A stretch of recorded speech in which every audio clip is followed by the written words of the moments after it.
자, 명예와 신용에 관한 죄입니다. 먼저 1절 명예에 관한 죄를 보죠. 자, 명예에 관한 죄는 어떤 죄가 있는지 노트를 펴봅니다.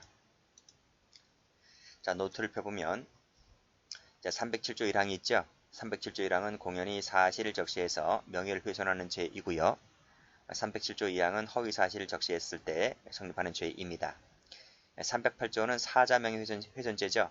그리고 309조는 출판물 등 관련된 범죄인데 여기에는 비방할 목적을 요하는 목적범이라는 점, 그리고 그 목적으로 307조 1항의 죄를 범했을 때는 309조 1항이 되는 것이고 309조 2항의 죄를 범했을 때는 309조 2항이 되는 겁니다. 그리고 311조가 모욕죄가 있죠. 그쵸? 자, 그리고 가만히 보면 307조, 308조, 309조, 311조인데 그럼 310조는 어디 갔어? 310조를 찾아보니까 여기 와 있네요. 여기. 그쵸? 이 310조가 그 유명한 위법성 조각사유 관련 조문인데 310조 위법성 조각사유는 307조 1항의 경우에만 적용됩니다. 즉 307조 1항의 구성요건을 보니까 공연히 사실을 적시한다 했잖아요. 이 사실이라고 하는 것이 진실을 말합니다. 즉 진실을 얘기해도 처벌하는 조항이 307조 1항인데 그 진실을 얘기하는 것이 공익성을 갖추게 되면 310조가 적용이 되어서 위법성을 조각시켜줍니다. 이 부분은 뒤에서 자세히 보도록 하겠습니다. 그래서 310조가 적용되는 것은 307조 1항밖에 없다는 것이고 그 외의 나머지 조항들 있죠. 그 밑에 307조 2항, 308, 309, 311 이 나머지 모든 죄는 310조가 적용이 되지를 않는다는 것도 알아두시면 됩니다. 두 번째로서는요. 조문을 가만히 보면 307조에 공연성이 있고 307조 1항에 공연성이 있고 2항에도 있고 3항에도 있죠. 밑에 308조에도 있죠. 309조에도 있어요. 명시적으로는 없는데 1항 자체가 307조 1항이 구성요건 요소잖아요. 그러니까 이 307조 1항 자체가 지금 공연성을 요하지 않습니까? 2항도 마찬가지고요. 그쵸? 그래서 명예훼손죄는 전부 다 공연성을 요한다. 모욕죄는요. 모욕죄도 요합니다. 공연성을 요구합니다. 그래서 명예훼손죄든 모욕죄든 전부 다 공연성을 요한다는 거예요. 자, 두 번째로서는 사실적시인데 자, 1항을 다시 한번 가볼게요. 1항에 사실적시 있죠. 2항에도 있죠. 3항, 그 밑에 308조에도 있잖아요. 그리고 309조에도 307조 1항과 여기 2항에도 있죠. 숨어 있잖아. 그렇죠? 숨어 있습니다. 그래서 명예훼손죄는 전부 다 사실적시를 요구하지만 모욕죄의 경우에는 그게 없어요.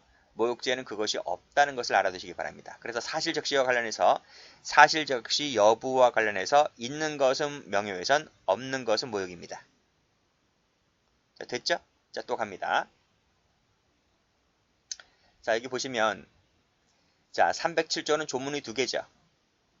309조도 조문이 두 개죠. 이 두 개짜리 있죠. 두 개짜리. 이 두 개짜리는 전부 다 반의사 불벌죄입니다. 반의사 불벌죄. 그런데 308조 하나죠. 311조 하나죠. 이 하나짜리는 친고죄입니다. 그래서 조문이 두 개면 글씨도 두 배로 늡니다. 6자리잖아. 여긴 3자리고, 그쵸? 그래서 조문이 두 개짜리는 반의사 불벌죄이고 조문이 한 개짜리는 친고죄입니다. 자, 조문 한 개짜리 볼까요? 조문 한 개짜리를 보면 사자죠, 사자. 그리고 모욕할 때 뭐죠? 사모님입니다. 사모님은 친고죄. 사모님은 친고죄, 그 외의 나머지 것은 반의사 불벌죄. 이렇게 정리를 해두세요. 자, 그리고 또 자, 여기 있는 죄들은 즉 명예훼손이든 모욕이든 전부 다 추상적 위헌범입니다. 추상적 위헌범. 그리고 미수가 없어요. 미수가 없어요. 이거 알아두셔야 돼요. 자, 여기 명예훼손죄, 신용훼손죄 있죠? 그리고 업무방해죄도 나와요. 여기 전부 다 추상적 위헌범, 미수가 없어요.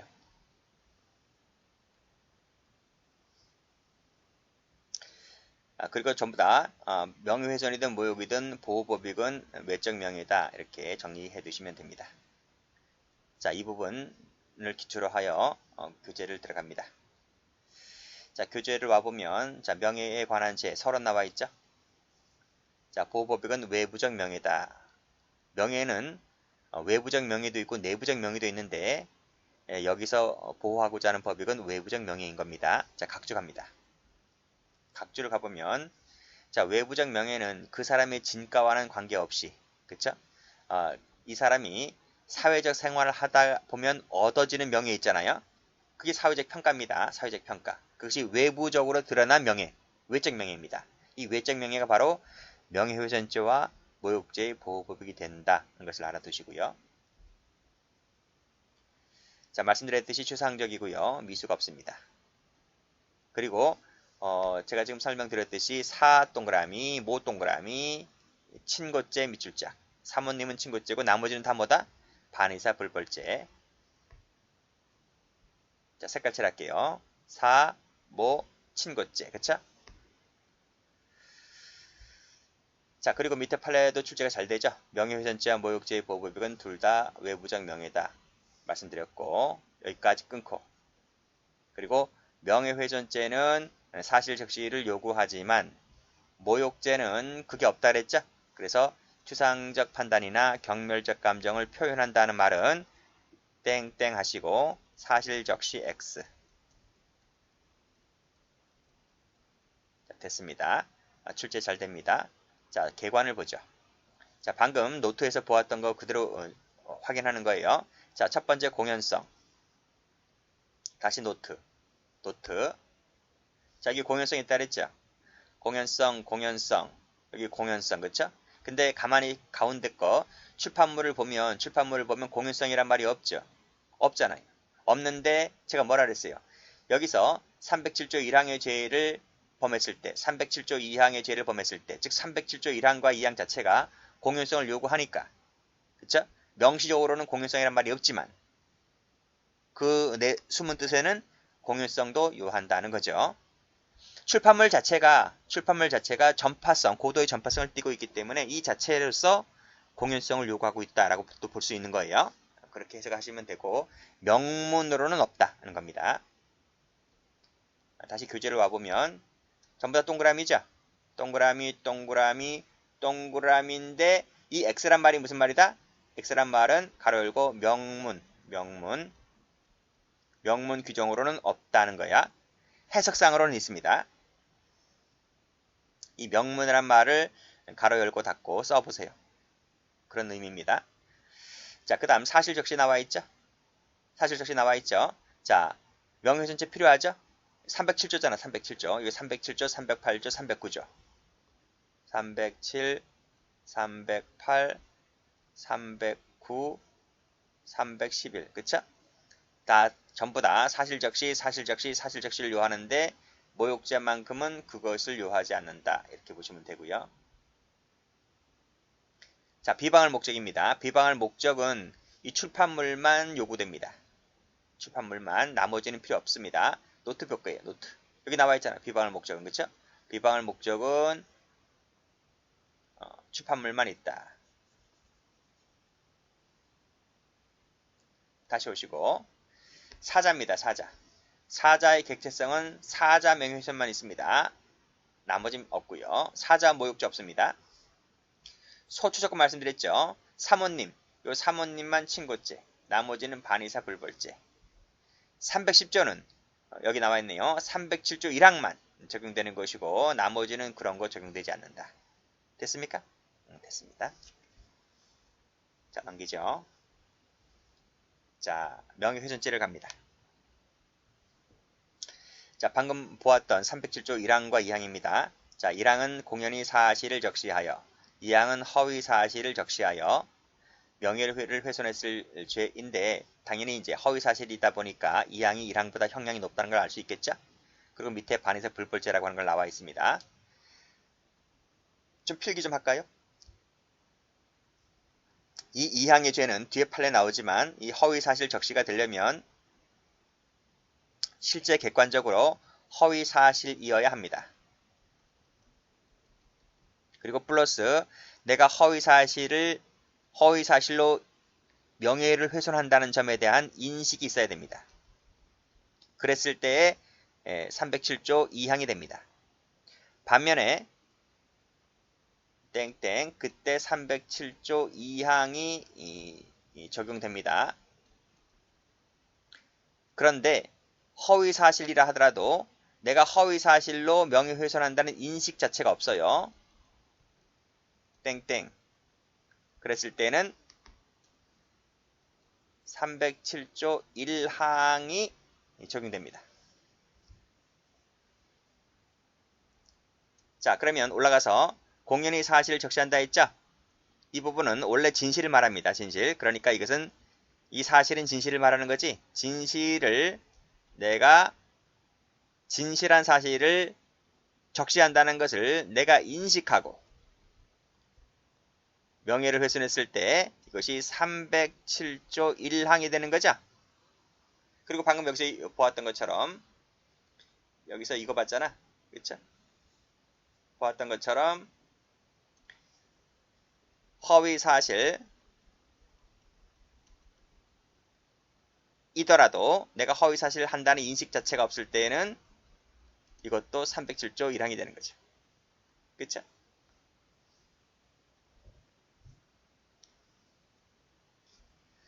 뒤에 판례 나온다고 했습니다.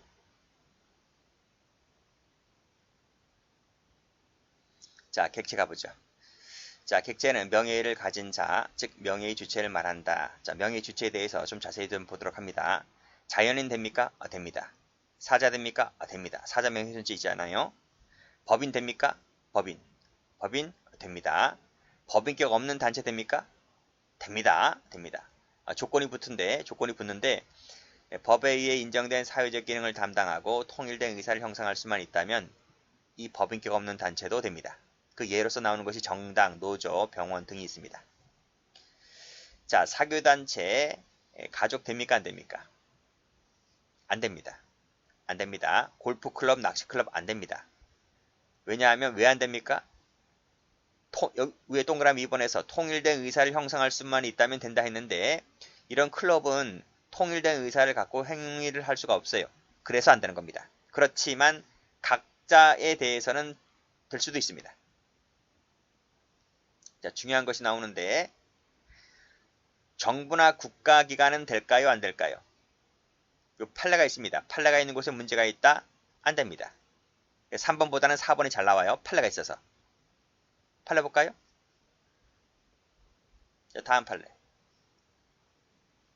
정부 밑줄 X, 국가기관 밑줄 X 안 됩니다.